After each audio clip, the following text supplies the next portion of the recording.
CATIA v5 functional modeling part, we're going to take a look at internal feature. So this is available within the basic feature layout over here. And this will add material, but only within the inside of the shellable element. So in this case, if I'm going to expand over here body 1, we're going to see over here that we have a shellable prism. So if I'm going to double click on this, this will be the sketch. And as you can see, this will be the shellable prism in this case. Now, with internal feature, if I'm going to select, for example, the circle over here on the top, so I'm going to go with internal.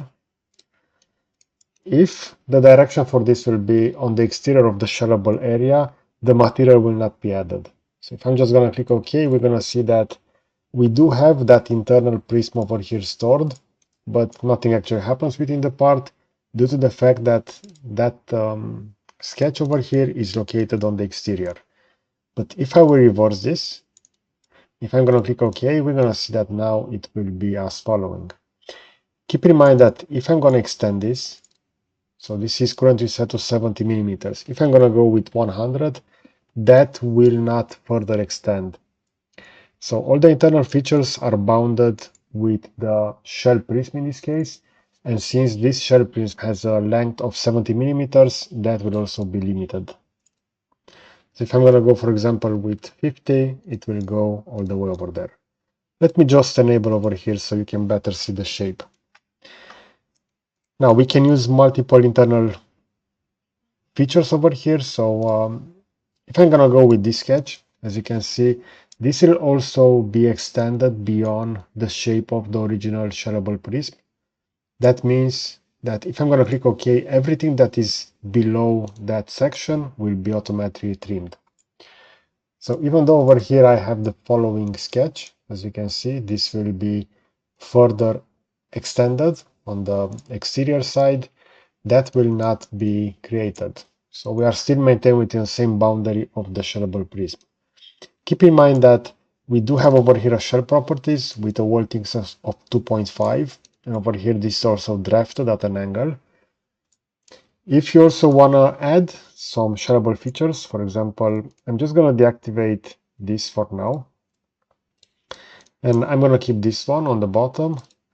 We do have the possibility to use thick in this case, and we can specify the thickness.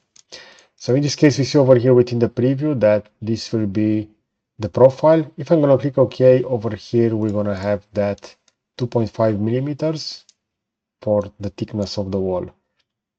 And as you can see over here on the bottom, we won't have that since the sketch is extended over here. But if I'm going to jump over here back and I will set this sketch to be inwards, now we're going to have that 2.5 millimeters. And if I will leave, for example, the distance between that line and over here the bottom, let me just add that dimension. So from that line all the way to the bottom, should be able to constrain that, as you can see.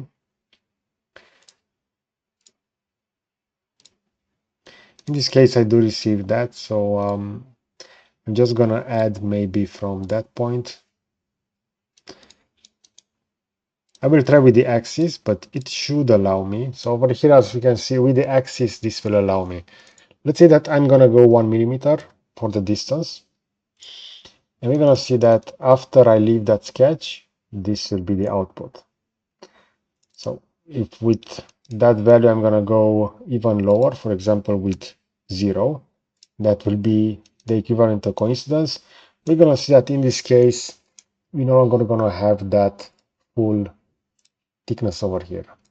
So this will only have 125 millimeters, while on the other sections, we do gonna have that 2.5 millimeters as we specify directly within the properties over there, as you can see. Now, some other aspects, as you can see, we can also choose the reference over here. So only outside thickness. If you want to, we can go with outside and inside. And we can also extend across remove faces over here. As you can see, in this case, that will be linked with the settings that we're going to do within the shell properties. So in this case, those two faces that are pink have been removed. So keep in mind that you can also further extend across those removed faces as well. Some other changes, you can also go over here within draft. So if you want, you can add a draft also for this part. And we do have the same fillets, just like within, let's say, shareable feature. We're going to have lateral radius, first radius, and second radius. And I already discussed those within my previous video regarding shareable feature over here. Okay, so this was an overview regarding internal feature. This is really useful if you want to design some, let's say, some key elements, and we want those to be confined within the shareable prism. So this is the main difference between this and part design. Okay, so I hope you enjoy this kind of content. You're going to find a similar video over here on the left side. And if you enjoy this kind of content, you can consider to subscribe. You're going to find the subscribe button over here on the right. So that's it. Thanks for watching.